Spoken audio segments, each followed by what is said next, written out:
Welcome to the Summoner's Rift preview. By now, you've probably heard about the update to Summoner's Rift, so we'd like to share more detail behind what we're trying to accomplish. Let's start with clarity. For us, this is about making all gameplay information more readable. One way we've tried to accomplish this is by controlling color, saturation, and level of detail in the environment, so it doesn't distract from that Lysandra claw sneaking up behind you. In most situations, the first thing you should see is the UI, followed by visual effects, like champion abilities and summoner spells. Then champions, minions, and monsters. And finally, the environment itself.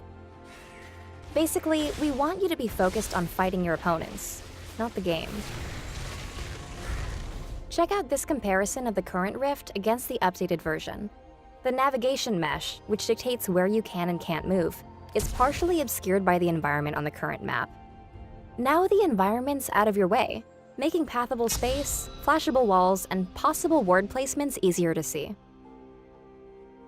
Another way we've tried to improve clarity is by making it easier for players to orient themselves.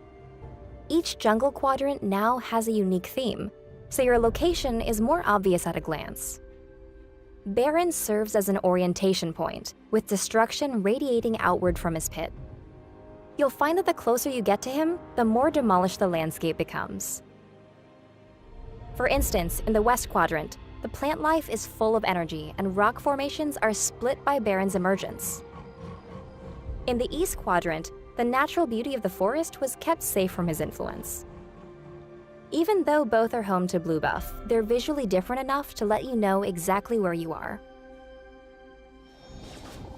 We want Summoner's Rift to be the place we play together for years to come. For this update, we've chosen a handcrafted art style that we think will grow and evolve over time, just like the rest of the game. Thematically, jungle monsters feel much more at home on the Rift, and better communicate their power levels.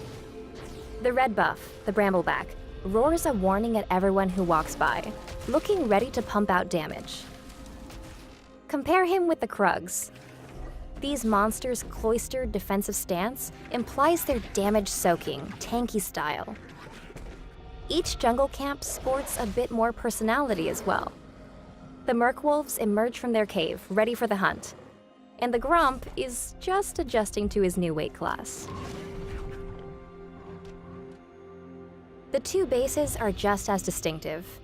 They share similar architecture, but their differences come from animal inspirations. Red base features an owl motif and curvilinear shapes, whereas the blue base is inspired by a stag theme and blockier shapes. In the middle of the map, the two sigils meet, and you can see a side-by-side view of their differences. Red minions wield axes, continuing their curvy shape language, and blue minions carry on their more square traditions, swinging warhammers. These different weapons and armor combine with brighter color saturation to help readability. For Dragon and Baron, we added an element of ceremony, elevating their status beyond that of the jungle monsters. Take a look at Dragon. Menacing and imposing, he's very protective of his territory. In combat, Dragon's finally spent his ability points, and his new abilities better reflect the damage he puts out. Baron's new look is complemented by a redesigned kit that shows his status as the toughest boss on the Rift, and indicates how much damage he can do.